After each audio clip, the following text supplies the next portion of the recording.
สวัสดียินดีต้อนรับเข้าสู่ช่อง The Bag วันนี้เราก็กำลังจะไปวันเกิดของเดมอนนั่นเองเดี๋ยวเราก็จะไปหับน้อยจะเราไปหับน้อยกันเลยตอนนี้ก็มาฮอดเหือนน้อยแล้วนี่น้อย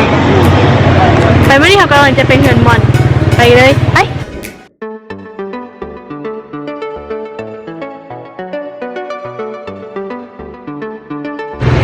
ตอนนี้เราก็อยู่ฮานเค้กเนาะเขากำลังจะซื้อเค้กไปเซอร์ไพรส์เดมอนความจริงกับโบซื้อเซอร์ไพรส์น้อยเลือกเค้ก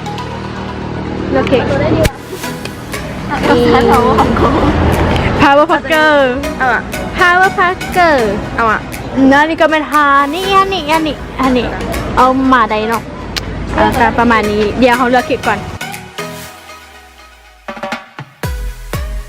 ตอนนี้เขาก็ได้ซื้อเค้กมาแล้วว้าวเป็นวันเกิดมันวันนี้นะเค้ก Power Packer ไปกัน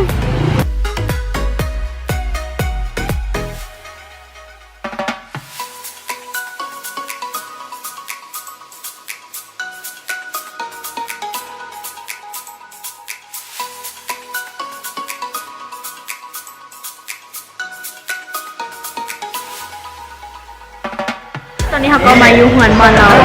นี่อันนี้ครัวพี่มาลิงเชื่อได้เห็นอยู่โอเคเนาะก็มีประมาณนี้ก็ไปก่อนมื่อนึงใครมาถ่ายไหม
จับคอร์สประเทศเดียวดีนะชอบพวกนี้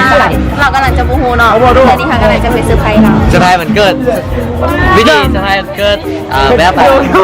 ให้โลกจืดเซอร์ไพรส์เกิดแบบให้โลกจืดมาเบิกเลยคือจะบูฮู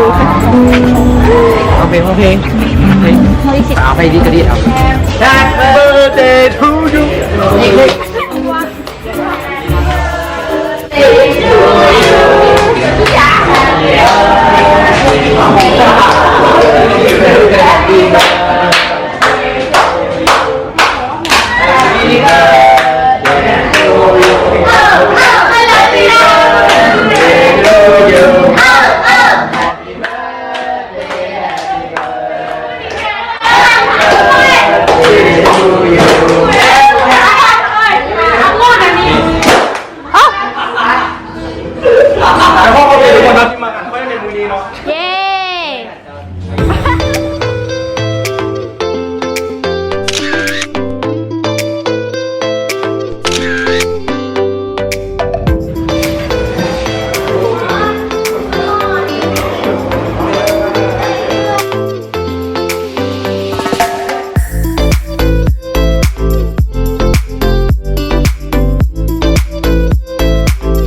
นี่ก็คือ